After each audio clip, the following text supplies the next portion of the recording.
Is there the squad back now in terms of the team news? Romero? Yeah, no, Romero won't be right for tomorrow's game. Again, we're hoping he'll be right for next week. And yeah, they're sort of the main ones, the ones who are kind of out before that, still out. Obviously, no Rodrigo now for a period of time. Have you had a chance now to have a word with him, and how is he? Yeah, I spoke to him briefly now. He only got in late yesterday, so today was the first day I saw him. He's accepted all along that he's got to take whatever penalty comes his way, and at the same time, like I said yesterday, for us it's about now trying to support him through that process, and hopefully get through it, and once the band's over, to get him to be ready to contribute. Obviously, you've just told me about the defenders out, Mickey and Romero. Pep Guardiola's just announced they've got 5 or 6 players back tomorrow, 3 defenders back as well. And he's just obviously signed a new deal. It's although they've had 4 defeats, it could be a really tough one there tomorrow night. Oh, it's always tough, yeah. I mean, you're playing City at their place. They've got a pretty imposing record there. I mean, I think the 4 losses have all been away from home. So, but irrespective, it's always a great test, and great challenge for us for sure. To go there and see whether we can, disrupt things again, and hopefully put some pressure on them. But we know it's never an easy task, and great that Pep's re-signed. I think he's fantastic for the Premier League, and keeps setting the standard, which is great for all of us trying to mow him down. Hi, Ange. Good afternoon. Good seeing you again. You managed to beat Pep and City a few weeks ago in the League Cup. Overall, when you look at Pep's career at Barcelona, Bayern and ManCity, how do you think Pep managed to revolutionise football as we know it? I think in many sort of varied and different ways. One is just through a sustained excellence. I mean, it's not easy to win, in different countries, and I know that he's been at big clubs, but again, as we've seen recently, that's not necessarily transferable to winning things all the time. You still got to do it. So he's maintained a ridiculous level of excellence. The way his team plays, they're always sort of challenging, every opponent they face, and just his energy to maintain that for so long, I think has been outstanding. Look, he'll go down as one of the greats already, but I guess the indication that he's re-signed probably means there's more to come. I can imagine at the beginning of the season you had a certain image, a certain visual of where you will be at this stage of the season. How far do you think you are from where you're hoping you will be mid-November-ish? Yeah, it's kind of mixed, because I think we're definitely a better side than we were last year, which is what you're looking for first, to progress as a football team. And within that context, a lot of our players have also developed more, but obviously the results haven't reflected that, which is a major part of what you do.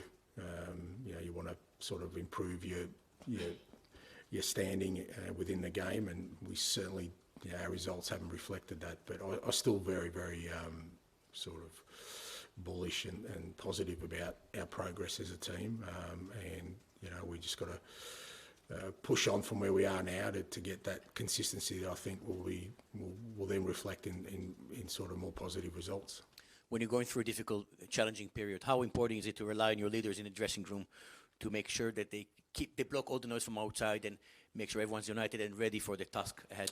Yeah, that's very important. I think in every dressing room, I think your leaders, both in difficult times, but also in good times, that you kind of ignore the noise on both fronts, and certainly with us, it's part of our growth. I think the leadership within the group is continually getting challenged with these moments we have where we kind of have a drop off in performance, and they're the first ones to kind of look at what they can do differently. But within that, I think you get growth, and not just with guys like Sonny and Romero matters, these guys, but I think Decky's growing all the time. He's captain of Sweden now. We've got Ben's captain of Wales. We've got Biss, Captain O'Malley. So we've got some leaders in there. It's about now them, like you said, making sure that the dressing room maintains its focus. Yes. Hi, Ange. Son's obviously sat here and explained how they've sort of buried the hatchet and everything's okay between him and Rodrigo Bentancur, but is it not sending mixed messaging a little bit that there is sort of a denial of the charge in sort of the case that happened, and also that there's an appeal in? Is that not a risk of sort of just being a bad look and maybe a distraction for the club? I'm not interested in looks and whatever, people want to... I've said all along, he's made a mistake. We've accepted he's made a mistake. We'll accept whatever penalty comes our way. We believe, the first one was, a little bit harsh, so we've appealed that, which I think is our right. That's the whole process. Even if you look at the punishment, it's at the lower end of the scale. So even the people who have all the information have adjudicated that way. I get that people, want to burn people at the stake these days, but as I keep saying, part of this process, if you want real sort of education and progress, is to understand that when somebody makes a mistake and they pay the penalty, part of that is education and hopefully treating them in the way that people see that's the way forward. So whether it's Rodrigo or anyone else, as I said, I'm old enough in life, I've made bigger mistakes than that, mate, but I was allowed to learn from them, and hopefully I'm a better human being because of that. And you sort of mentioned that it's on the lower end of the scale anyway. Sort of maybe from the outside it looks like what's the point, because you can only probably chip off one game because 6 is the minimum for this kind of charge. Is it really worth it for just to maybe take one game off and he can play against Liverpool in a... Couldn't care less who he's playing against, but yeah, it's worth it because that's what we feel, and we still have a judicial process. That's why appeals are there. Like, we're not going outside the jurisdiction. We're not trying to create something that's not available to us. Our view was that we think it was harsh. We think it should have been the minimum, and we'll go through that process. If it's deemed not, then we accept that. But like I said, we're not going to just accept something if we don't feel like it's the right thing in terms of our processes. So I'm fully supportive, and like I said, we'll abide by whatever decision, but that's why there's an appeal process.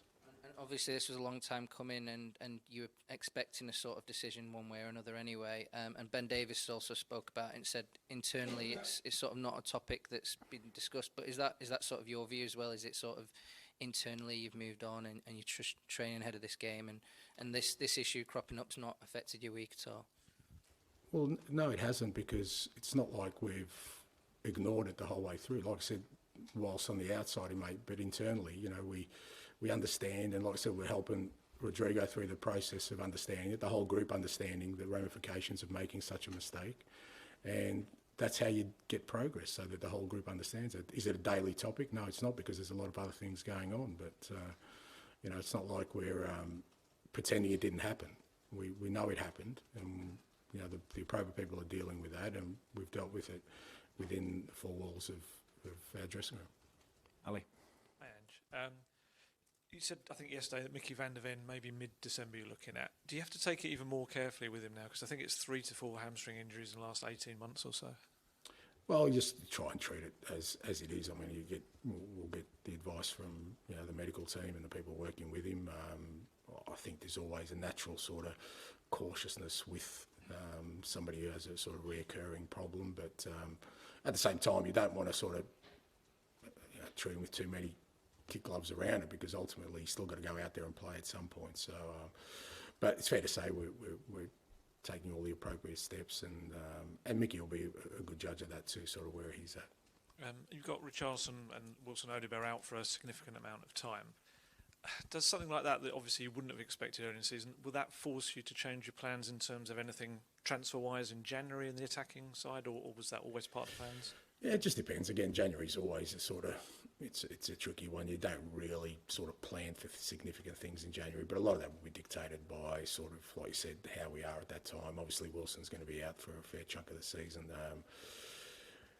Richie, hopefully will be back in the new year, but again, because of sort of the similar to Mickey, we just got to be careful every step of the way. And Mikey will still be out for a little bit of time as well, so we're a little bit short there, but it just depends. If by January we get 2 or 3 back, we may not need to, but we'll kind of see it as it goes. Let's go about Mikey. Was he hit particularly bad then by the virus? Yeah, he was. Yeah. And because he's young as well, we just got to be careful with these things. He's back up and about. He's back in the building and everything, but we're just going to take our time with him. So ask you very quickly. Dejan Kulusevski had another very impressive performance in midweek, but he went down on that shoulder again, and it feels like a bit of a recurring thing. Is that something that's going to have to be fixed at some point, or just something that will heal? No, it's nothing major. And he's improved since Connor went away. Coming back today, he actually feels better. It's just like he's had a couple of significant knocks all in the same area in the last couple of weeks. So, but there's nothing sort of permanent or major or needs any attention. Okay, we'll finish this section with George at the back, please. You can pass it back. Other side. Jesus Christ, slowest relay in history, right? Cheers, Ange. Just one from me. I mean, a lot's gone on during this international break. I think it started with Wilson having the surgery and obviously the Bentancur news and Romero's injury. How kind of sort of how much do you have to be on the players to make sure there's no sort of feeling sorry for yourself, especially with 2 defeats and then it's ManCity up next? Yeah, I don't get the sense that they are sort of. I think, obviously, I mean, it's 3 international breaks we've gone in on the back of a loss, which is not great to deal with. But you can see with the way they've sort of performed at international level, they all sort of made really significant impacts. Most of the guys who went away had really good. So I think that helps sort of their mindset. They've moved on quickly, and really important when they come back here that again we kind of move on pretty quickly. Understand we've still got to do our review, and we did that, and sort of look back and the areas we need to be better. But I don't get the sense that the lads are sort of down in the dumps in any way. I think there's a determination there to get it sort of back to the level we need to be, and also get a consistency around that.